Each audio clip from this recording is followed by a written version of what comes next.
Solo en la Escritura está nuestra gran seguridad.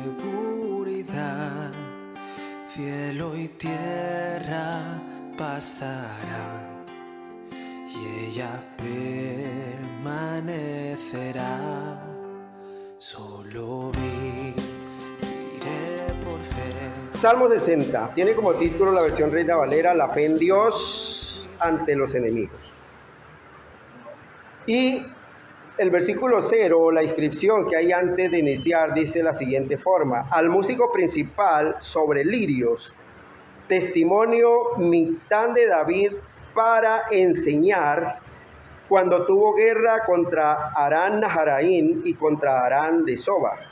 Y volvió Joab y destrozó a 12,000 de Edom en el valle de la sal. Versículo 1. Oh Dios, tú nos has desechado, nos quebrantaste, te has airado, vuélvete a nosotros. Hiciste temblar la tierra, la has hendido, sana sus roturas porque titubea. Has hecho ver a tu pueblo cosas duras. Nos hiciste beber vino de aturdimiento, has dado a los que te temen bandera, que alcen por causa de la verdad. Para que se libre, Selah. Para que se libren tus amados, salva con tu diestra y óyeme. Dios ha dicho en su santuario: yo me alegraré. Repartiré a Siquén y mediré el valle de Sucot. Mío es Galaad y mío es Manasés, y Efraín es la fortaleza de mi cabeza. Judá es mi legislador, Moab vasija para lavarme. Sobre Edom echaré mi calzado, me regocijaré sobre Filistea. ¿Quién me llevará a la ciudad fortificada? ¿Quién me llevará hasta Edom?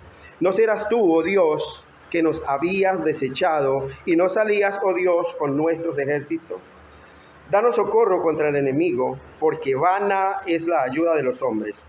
En Dios haremos proezas y Él hollará a nuestros enemigos.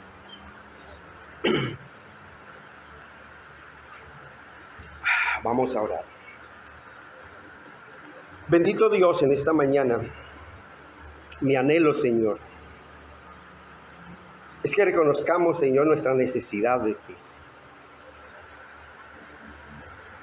Empezando por mí, buen Señor, quien va a llevar este mensaje, bendito Dios. Que renuncie, Señor, a mi carne y que vuelva a tu verdad. Que regrese, Señor, a tu voluntad, bendito Dios. Porque realmente nos has desechado, bendito Dios. Porque te has airado contra nosotros y necesitamos de ti. Sé, Señor, que nuestras fuerzas no podremos, nunca podremos, Señor.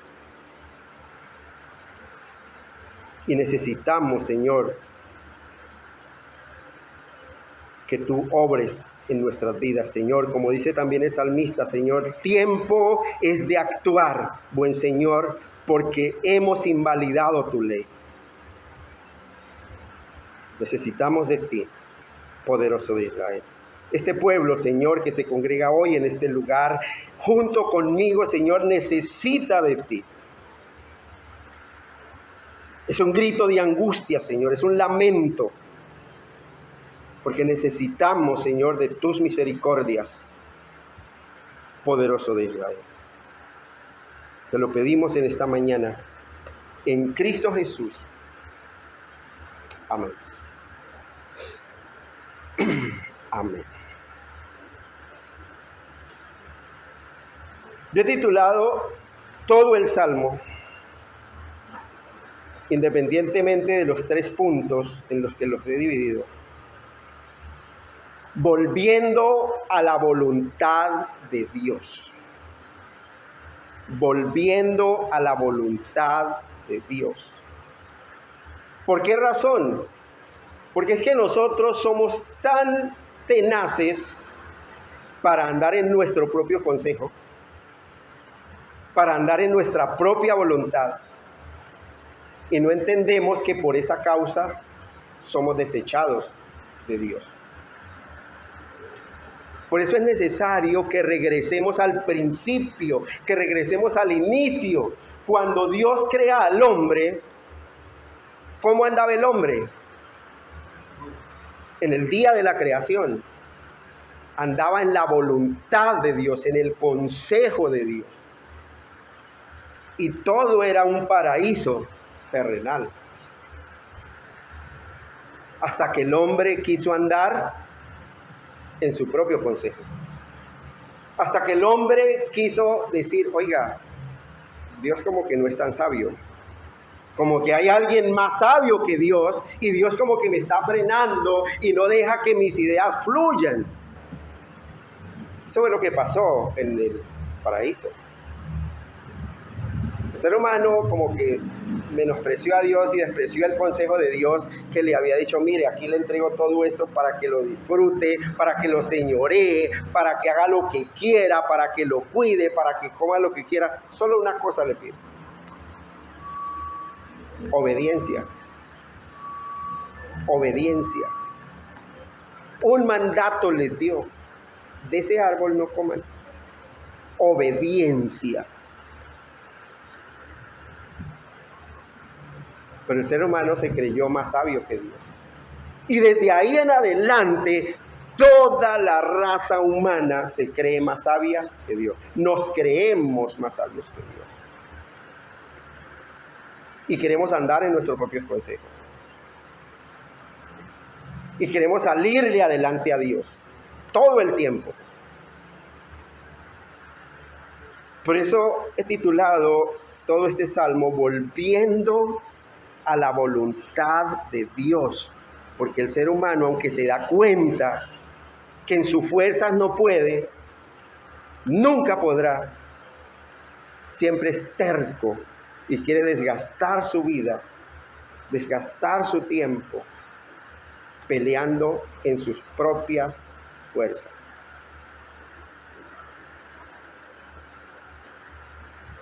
La porción de esta mañana, de hoy, que es del versículo 1 al 4, la he titulado Andando con el poder de Dios. Andando con el poder de Dios. Pero antes de iniciar todo el estudio de este salmo, yo quiero explicar muy brevemente lo que significa andar en mis fuerzas. O sea, lo contrario de andar en el poder de Dios. ¿Qué significa ir en mis fuerzas o no ir con el poder de Dios? Ir en mi fuerza significa que yo nunca he querido matar mi carne, matar mi yo. Como dijo Jesucristo, el que quiera seguirme, niéguese a sí mismo, tome su cruz y sígame. Nunca he querido hacer eso.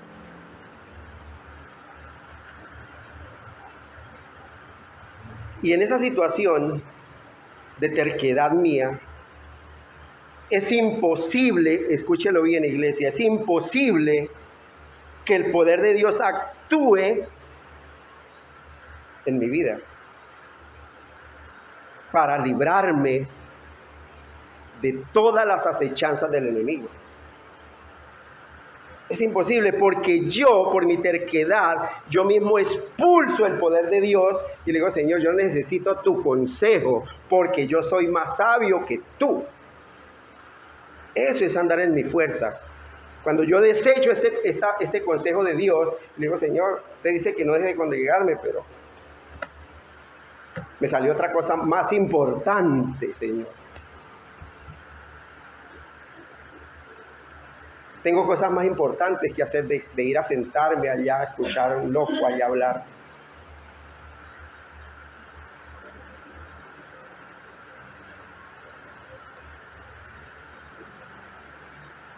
Y estoy poniendo, en vez del consejo de Dios, por delante del consejo de Dios, solo mi propia voluntad. Y estoy anhelando que sea esa voluntad, ese consejo que hay en mí, de mi propia naturaleza, que ese consejo gobierne mi vida. Y no permito que el consejo de Dios me gobierne. Soy como aquellos oidores que habla Santiago, oidores olvidadizos. que entra por aquí la palabra, el sermón y ya salió por aquí y chao, hasta luego, aquí nada pasó.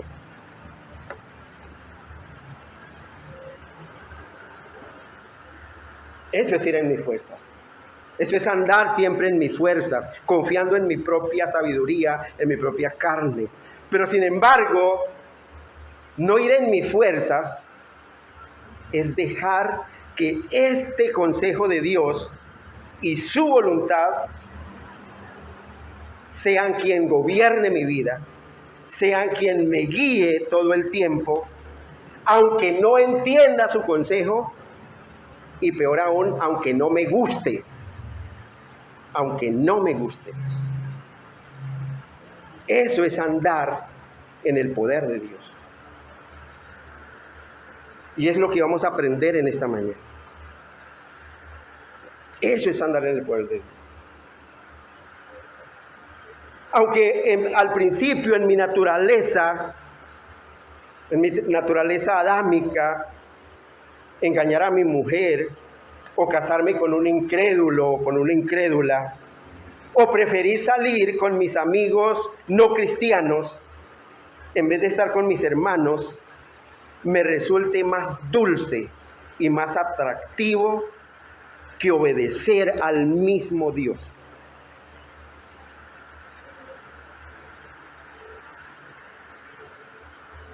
Mire, iglesia, todo lo que vamos a aprender o a escuchar a través de este salmo en esta mañana tiene que ver es con el poder de Dios, actuando en la vida de David, actuando en su vida, en mi vida. Y todo lo que vamos a ver en esta mañana no tiene nada que ver con tus fuerzas, con lo que haces en tus propias fuerzas. O dicho de otra forma, lo que vamos a escuchar o lo que vamos a ver en esta mañana, nada tiene que ver, desgraciadamente, con lo que sucede y nos sucede a muchos de los que estamos aquí en la congregación, que creemos que en nuestras fuerzas podemos hacerlo todo, pero que al final no podemos. Porque dice la Escritura que separados de Dios, nada podemos hacer. Mire, iglesia, a todos en la iglesia, a todos en esta congregación, las Escrituras y este pastor también les avisan todo el tiempo que van a venir pruebas sobre nosotros. Que el sufrimiento, que las pruebas son parte del plan y el propósito de Dios para nuestras vidas. Pero lastimosamente muchos creen que en sus fuerzas y sin tener que luchar contra el enemigo, ese que no ven, porque siempre va a venir por la retaguardia a atacarnos, creen que en su fuerza van a poder superar esas aflicciones, pero no pueden. Nunca vamos a poder.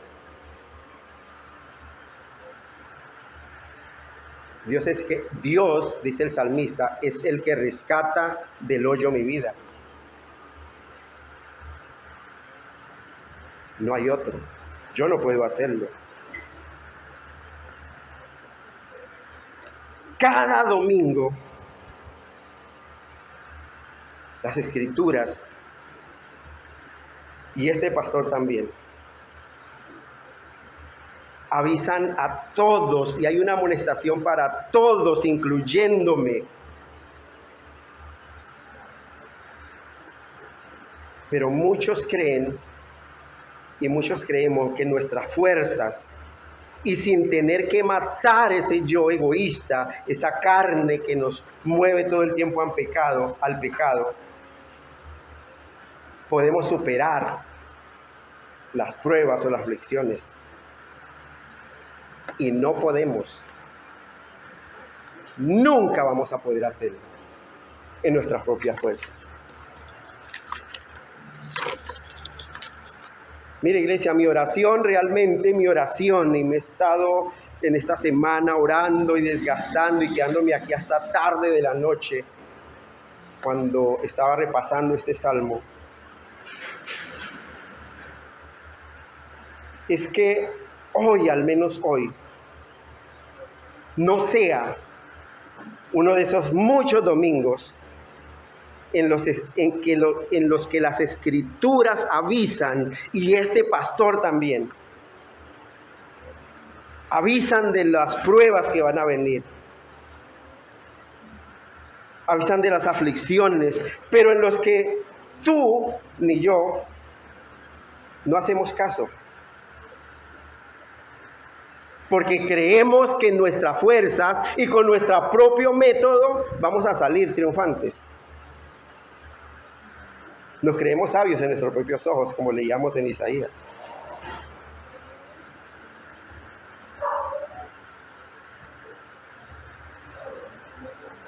Mira, iglesia, en tus fuerzas no puedes. Nunca vas a poder, andando en tus fuerzas.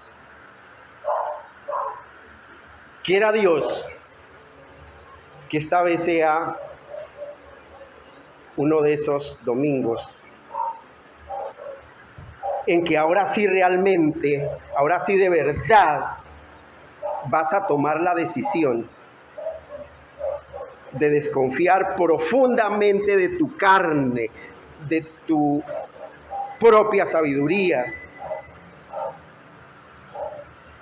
para que por fin de esa manera podamos negarnos a nosotros mismos, matar ese yo. Porque aunque continuemos creyendo que en nuestras fuerzas podemos, nunca podemos.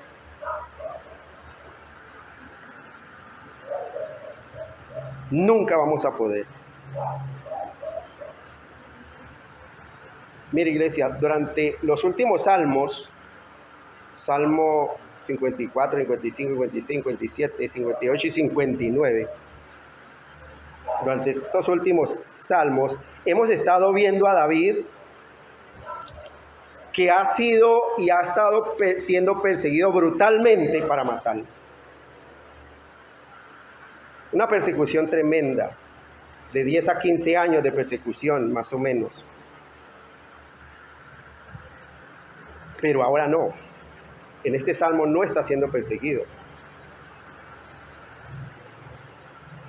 Él ahora ya no está siendo perseguido por Saúl. ¿Por qué razón? Porque ahora él ya es el rey de Israel. Aquí en este salmo él ya es el rey de Israel.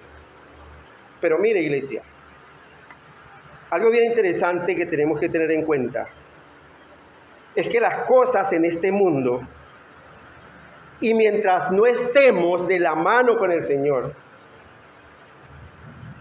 nunca estarán tranquilas para los hijos de Dios.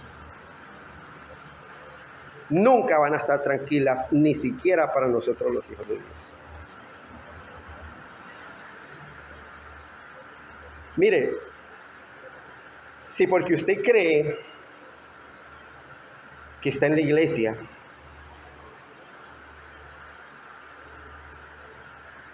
que tiene un matrimonio bonito, que ya se casó, que tiene un buen trabajo,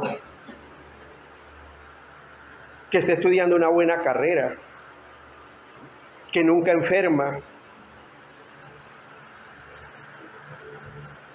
y que todo te sale bien.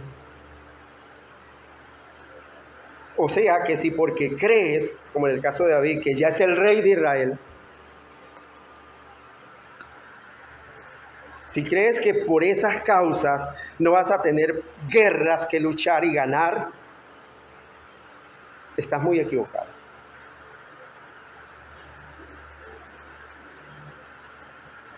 Porque vendrá el enemigo, como decía la introducción del Salmo, vendrá el enemigo por la retaguardia y será entonces cuando te va a vencer. porque usted va a estar totalmente desprevenido confiando en su propia fuerza, en su propia sabiduría.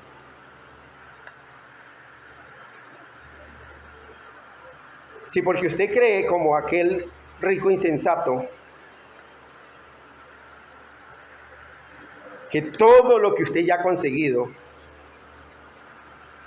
ese buen empleo, ese buen trabajo, ese buen salario que tienes ahora, te va a dar seguridad y que ya no te vendrán pruebas, lo siento. Has de saber que por confiar en tu carne, que por confiar en tus propias fuerzas,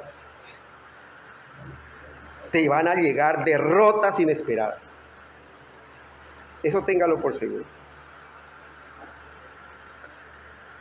Derrotas que no esperamos, que usted no espera, nunca va a esperar.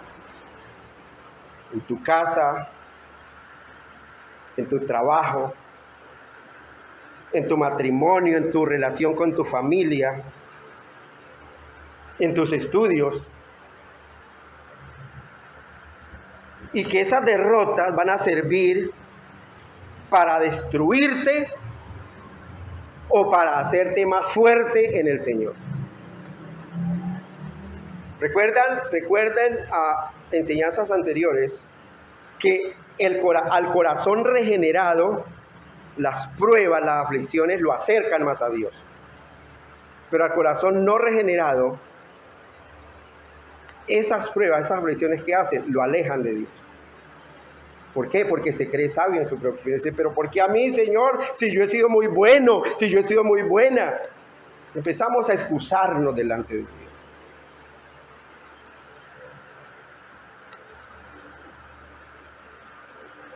Si usted piensa que porque usted es un hijo de Dios,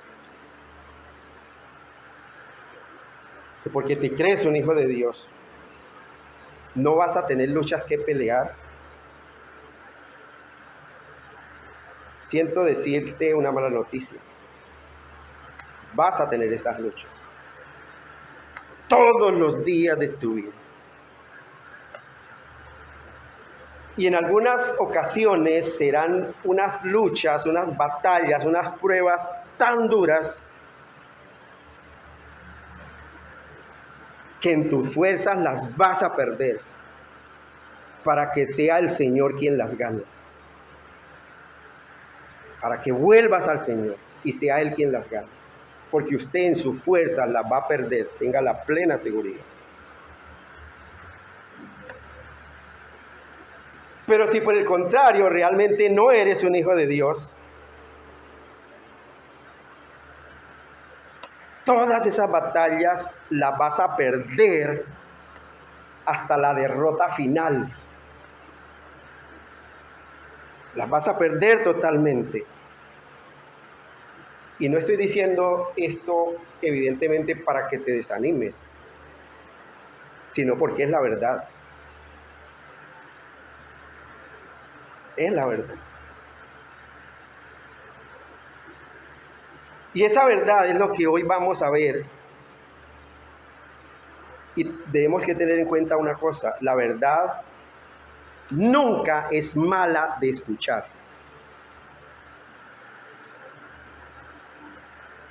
Porque cuando conocemos la verdad, esa verdad nos hace libres, iglesia, por muy dura que sea.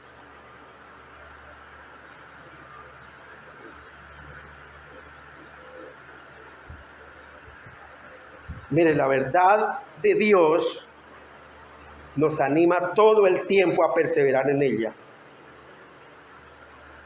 Y así evitar que nos atrapen esas aflicciones. Porque vamos a aprender a andar en Dios. A andar en el poder de Dios. Pero mire, iglesia, en muchas ocasiones esas aflicciones nos van a atrapar. Pero si nos atrapan esas aflicciones, si nos atrapan en medio de esas batallas, en medio de esas luchas, lo que nos va a enseñar el Salmo de hoy es cómo salir con vida de esas luchas. cómo salir victoriosos de esas pruebas, cómo salir triunfantes de todas esas persecuciones. Porque si usted persevera en el error, en vez de en la verdad, si persevera en su propio consejo, en vez del consejo de Dios, vas a morir en el intento. Y vas a morir peleando en tus propias fuerzas. Pero ¿cuál es esa verdad que nos quiere enseñar el Salmo? Esa verdad es que tú solo no puedes enfrentar esas batallas. Que tú solo en tu propia sabiduría no lo puedes, que solo lo puede Dios cuando Él pelea por ti. Como le dijo Moisés al pueblo, no teman. Éxodo 14:14, Jehová peleará por vosotros y vosotros estaréis tranquilos.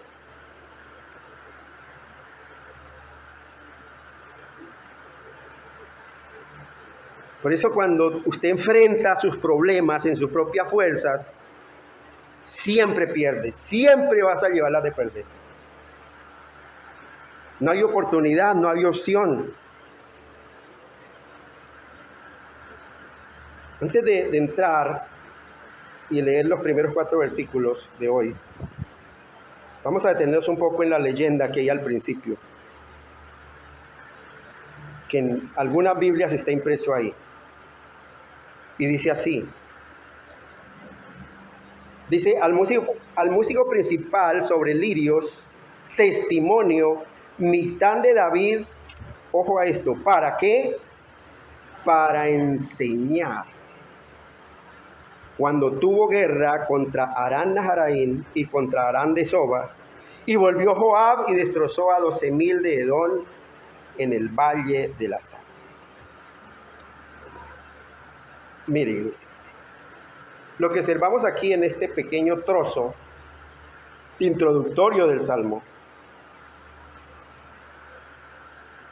además de tener unas implicaciones musicales y unos arreglos, un Mictán de David,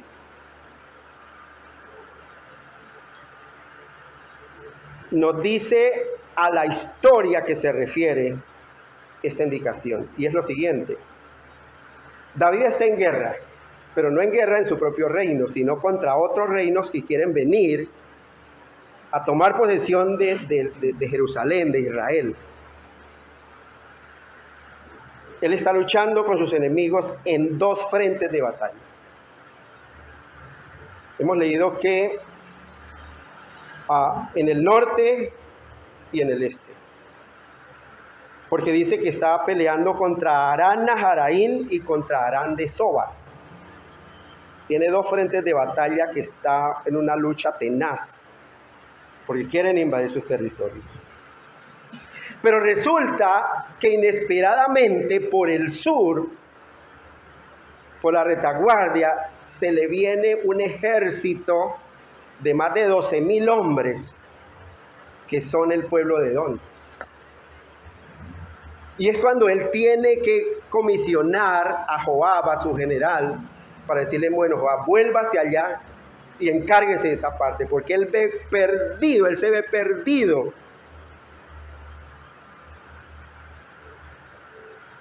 Mire, por eso es que David habla en este salmo acerca de un muy eminente fracaso militar que él no se esperaba, porque está totalmente rodeado. Él no se esperaba. Pero también nos habla de la esperanza, de una promesa. Es la esperanza de una promesa de Dios para el pueblo de Israel y para su rey. Y esa esperanza que Dios ha prometido, que Dios nos ha prometido, y para cada uno de nosotros también. Porque Él ha dicho, he aquí, ustedes son mi pueblo y yo seré su Dios. Y podríamos pasear todas las escrituras, desde Génesis hasta el Apocalipsis, para escuchar todas esas promesas, tantas promesas que Dios le hace a su pueblo. Pero yo quiero que vayamos en este momento, sin perder el Salmo, no me pierdan el Salmo, y vamos a ir al segundo libro de Samuel, al capítulo 7, versículos 8 al 10. Segunda de Samuel, no me pierdan el Salmo, porque vamos a continuar en el Salmo. Y vamos a ver cuál es la esperanza que guardaba David, cuál era la promesa que Dios le había dado al pueblo de Israel y a su rey. Mire, David, tengamos en cuenta algo, David ya era el rey de Israel. Y David quería hacerle un templo a Dios, ¿se acuerdan? Pero Dios le dijo que no, que él no lo iba a hacer, que lo iba a hacer ¿quién? Su hijo Salomón.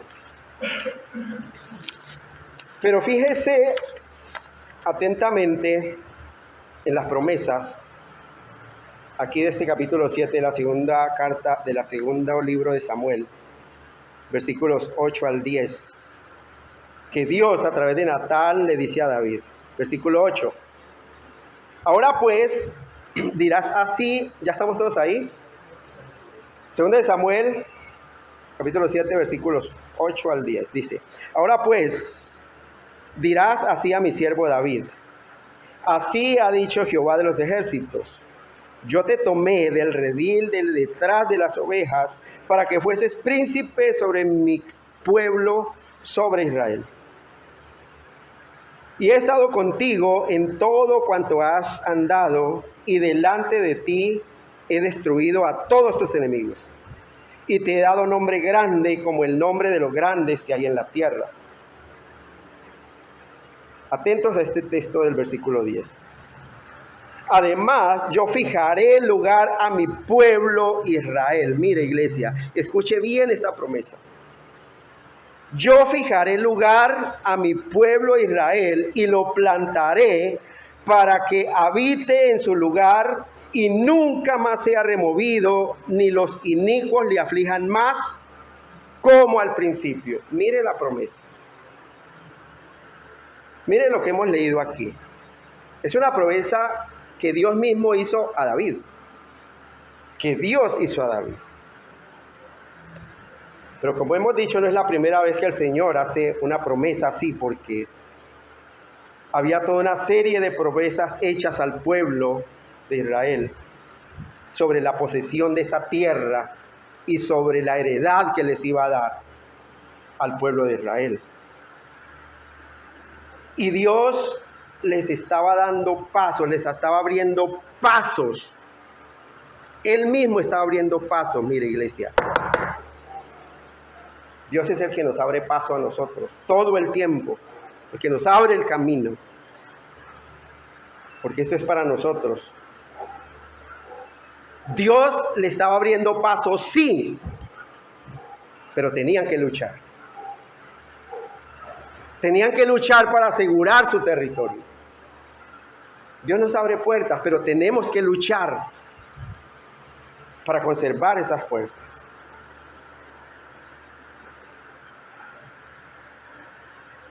Y solo si estaban en comunión con Dios, iban a vencer, vencerían. Así, querida iglesia, que la primera enseñanza de este salmo en general es que nada, pero absolutamente nada, vamos a poder obtener sin luchar. Por eso Dios siempre está diciendo: esfuérzate y sé valiente. Esfuérzate y sé valiente. Y la segunda enseñanza es que ninguna lucha de esas que vamos a tener será efectiva si solo la enfrentamos con nuestras propias fuerzas. Hay que luchar, claro, pero luchar con el poder de Dios, con la sabiduría de Dios.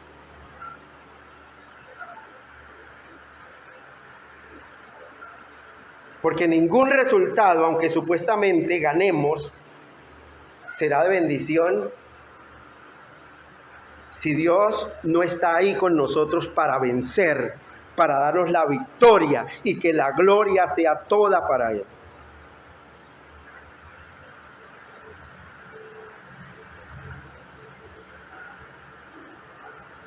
Mire, iglesia, lo que veremos en este salmo, que estamos viendo en este salmo, es a David enfrentándose a un desastre militar inminente. La pregunta es, ¿qué podemos aprender nosotros? ¿Qué podría significar para nosotros ese desastre militar que estaba enfrentando David?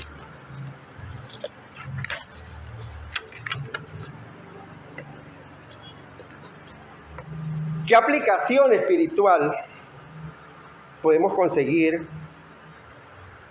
a nuestra vida mirando este desastre inminente que está enfrentando David? Pues sencillo, iglesia.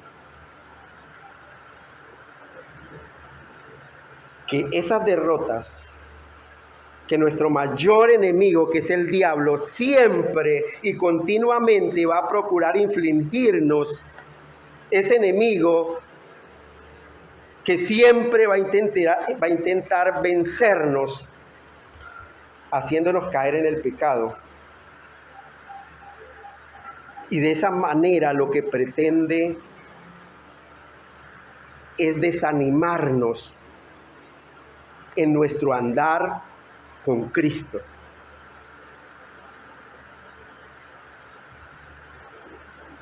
Mire, iglesia, ya Pablo nos había advertido por allá en Colosenses 1:24, gracias. Me alegra en medio de mis sufrimientos por ustedes, porque lo que sufro en mi propio cuerpo completa lo que falta de los sufrimientos de Cristo por su cuerpo, que es la iglesia. Muy bien. Mire lo que está diciendo el apóstol Pablo. Y yo quiero que entendamos algo. Y es que lo que falta, lo que está diciendo aquí el apóstol Pablo, lo que falta de las aflicciones de Cristo, no significa que el sacrificio de Cristo fue incompleto. En ninguna manera. Que no significa que Jesucristo no cumplió perfectamente el sacrificio, que era necesario que fuese perfecto y que nosotros tengamos que aportar algo para completar ese sacrificio. En ninguna manera. Sabemos que Dios el Padre aceptó ese sacrificio del Hijo precisamente porque fue completo y porque fue perfecto. Entonces, ¿qué es lo que significa? Lo que realmente significa es que como el cuerpo de Cristo es la iglesia, y nosotros, tú y yo somos la iglesia, el diablo odia el cuerpo de Cristo. El diablo odia la iglesia del Señor. Y por lo tanto nosotros como iglesia vamos a sufrir todas esas aflicciones que el Señor permite que nos sucedan con un propósito. ¿Cuál es ese propósito? Que nuestro carácter cada día sea más conforme al carácter de Cristo. Por eso es que faltan las aflicciones. Por eso es que hacen falta las aflicciones. Por eso no sobran. Nunca sobran las aflicciones. Lo que quiere hoy también esta porción de Salmo es que aprendamos de los errores de David. ¿Para qué? ¿Uno para qué aprende de sus errores? Para no repetirlos. Para no repetirlos. Pero ¿saben una cosa, iglesia? Pero esos errores siempre vendrán. Siempre van a venir. ¿Por qué razón? Porque es que nosotros tenemos esa manía todo el tiempo de alejarnos de Dios, de desechar el consejo de Dios, de independizarnos de Dios. Decirle, Señor, yo necesito orar, yo necesito leer tu palabra, yo necesito congregarme, yo necesito de demostrarte tanto mi aprecio. Puedo llegar a hablar que quiera, puedo apoyar tu iglesia, no la puedo hacer, puedo memorizar la escritura, no la puedo hacer. Tenemos esa manía de independizarnos de Dios y de su consejo y olvidarnos de Él. Y así es imposible ganarle la batalla al enemigo. Totalmente imposible.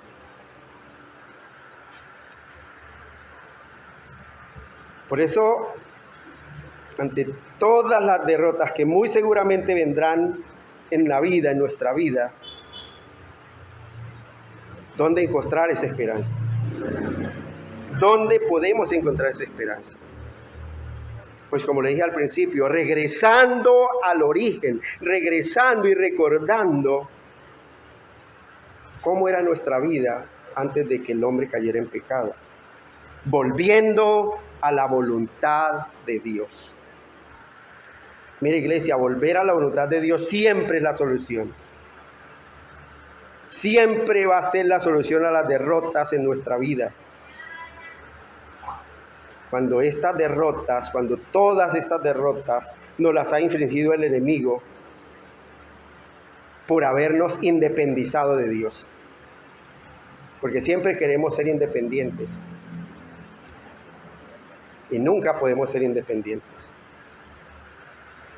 Mire, iglesia, cosas tan sencillas. El consejo de Dios. Dios dice en su palabra, no salgas, ni mucho menos te cases con un inconverso. Pastor, pero sea tan exagerado. Claro, la Biblia lo dice, no te unas en yugo desigual con los incrédulos.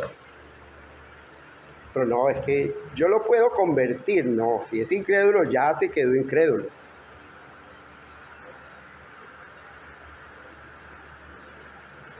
Mire, Dios dice,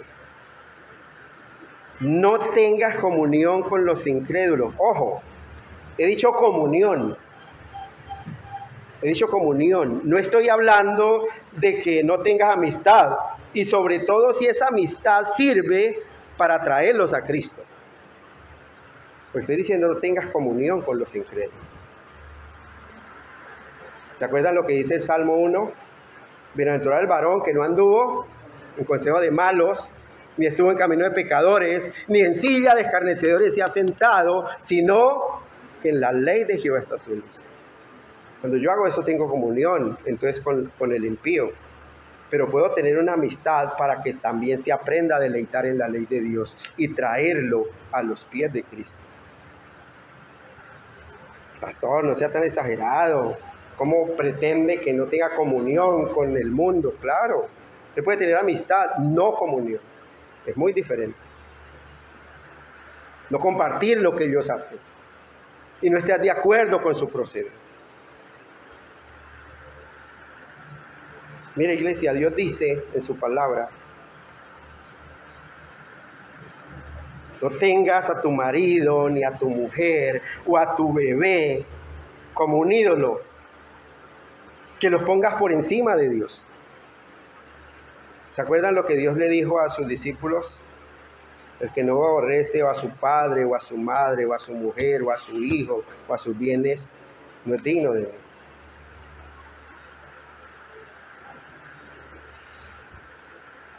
Deja el paseo con tu familia para después. ¿Por qué tiene que ser un domingo en la mañana? Deja ese paseíto para después. Y si no es posible, pues quédese sin ese paseo. Otro día puede ser.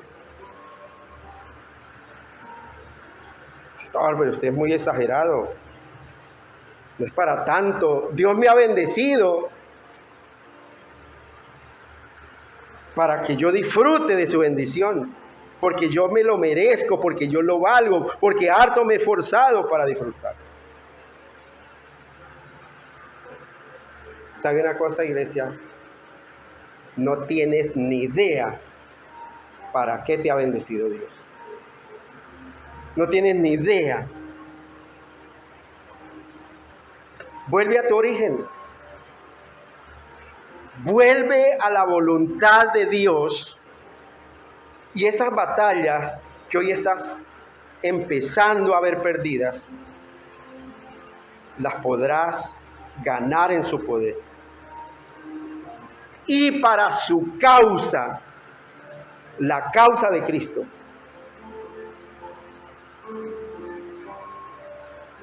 La causa de la verdad, no para tus deleites, que son los que te están llevando a esa derrota y a ese fracaso inminente.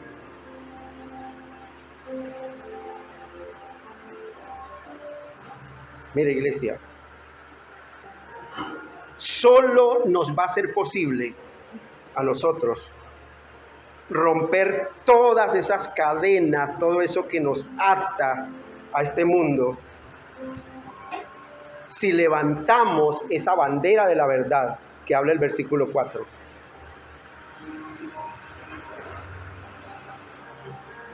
Si levantamos esa bandera de la verdad que Él mismo nos ha entregado y que es Jesucristo mismo.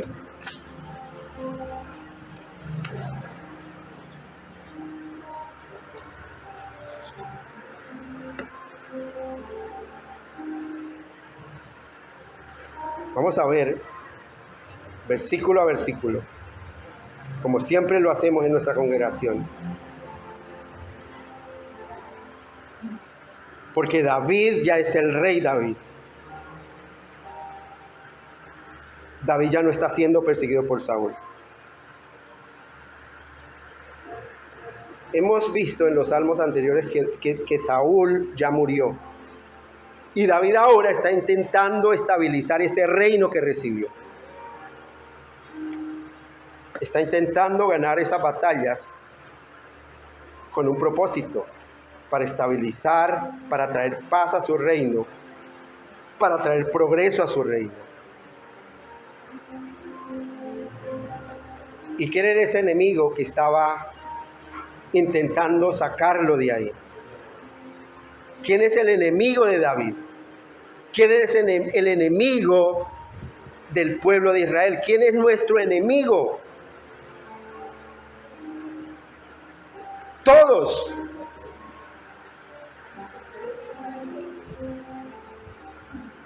Mire, escucha bien, iglesia. Porque ¿quién es nuestro enemigo? Escucha bien, ¿quién es tu enemigo?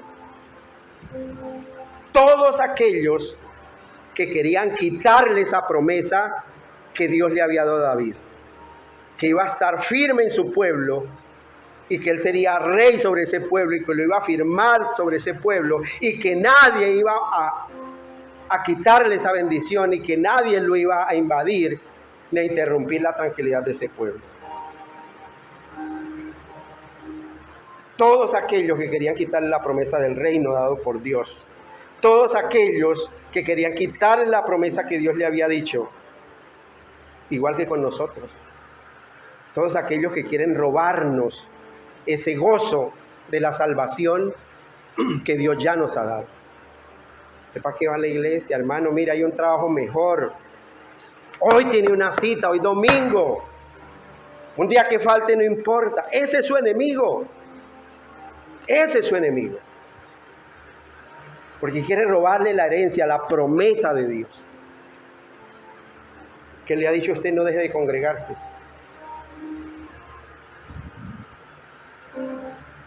Pero que muchos consideramos nuestro amigo. Pero mire, David no solo peleaba contra aquellos que intentaban quitarle el territorio desde el exterior, sino que David había heredado de Saúl un reino con problemas, un reino totalmente dividido, con muchas divisiones. Igual que nosotros. Hay una división en nosotros mismos, una lucha interna y externa. Mire, cuando murió Saúl, uno de sus generales toma a uno de sus hijos y lo apoya a Isboset para que continúe reinando sobre Israel.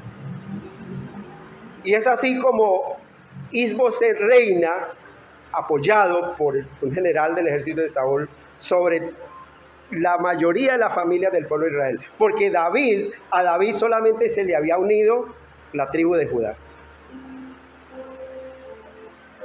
Pero cuando Isboset es asesinado,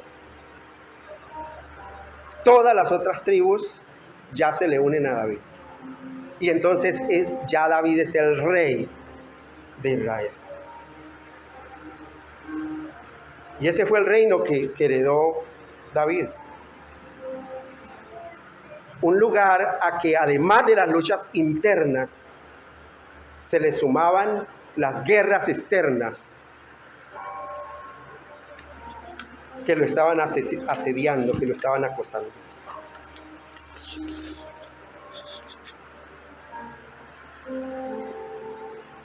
Porque a nosotros también nos llegan las agresiones desde el exterior. Ataques desde afuera para expulsarnos del reino de Dios. Ese reino que Dios nos ha dado, pero también peligro desde el interior. Todas esas personas que quieren apartarnos de nuestra fe. ¿Y cuáles son los peligros del interior? Lo que hay en su corazón. Malos pensamientos, fornicaciones, adulterios, homicidios, engaños, maledicencias, herejías. Hay una lucha tremenda en cada uno de nosotros. O sea que ese pecado que intenta, ese pecado que nos asedia desde dentro y que desestabiliza nuestra relación con el Señor, es alimentado también por los ataques afuera. Porque cuando no tienes comunión con otros hermanos en la fe, sino que tu comunión es con el mundo, es con el pagano, hay una lucha que puedes perder y que te va a llevar a una derrota inminente. Y es que, como lo dije al principio, no se puede pelear y no se puede vencer sin luchar. No se puede vencer sin luchar una batalla. Pero tampoco podemos ganar luchando en nuestras propias fuerzas. Es necesario ir a la presencia de Dios.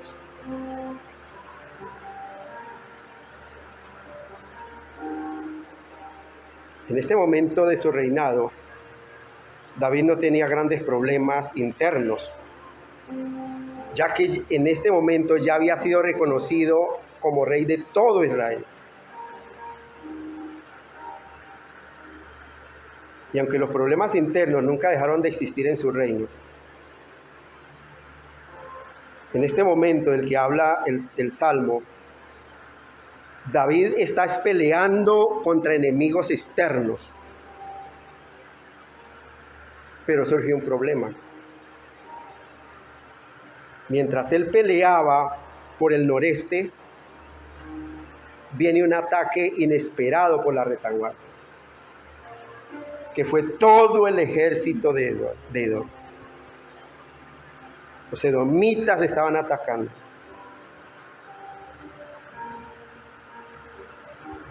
¿Qué está pasando? Pregunta David. ¿Dónde están sus promesas? ¿Eso preguntó David? No. Él no dijo, pero Señor, ¿por qué a mí? Mire sus promesas. No.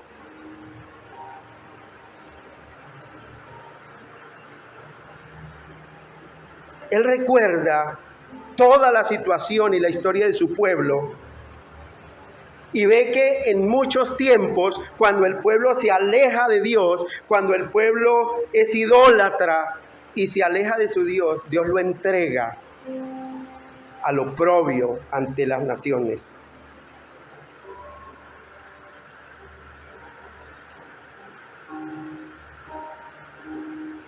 Por eso es que Dios no está con el pueblo y por eso es que perdemos. Él reconoce y se acuerda de todo eso.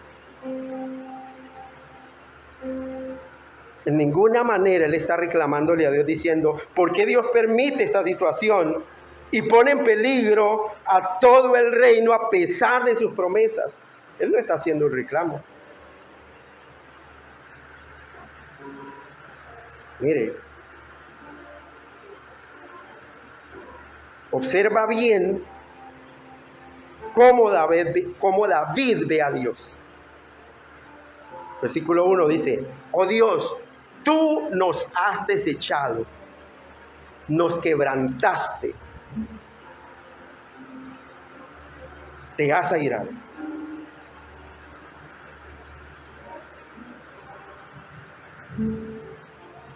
Algo que podemos aprender y que vamos a continuar el jueves, si Dios nos lo permite, es que David, lo primero que vemos de David es cómo define a Dios. Es la visión tan clara que tiene de Dios. La pregunta es, ¿cuál es esa visión que usted tiene de Dios? ¿Es el Dios escritural? ¿O es un Dios que usted mismo se está formando en su propia mente? Y a ese Dios es el que usted sirve.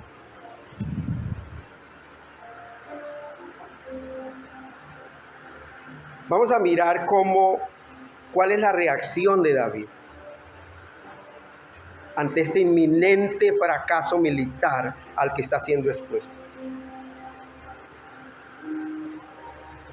¿Por qué esas palabras de David? ¿Qué significa cada expresión? ¿Qué significa ese lamento de David?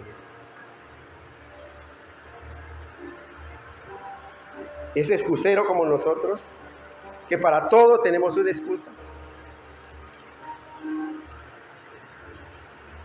Esta historia continuará el próximo jueves a las 6:30 de la noche.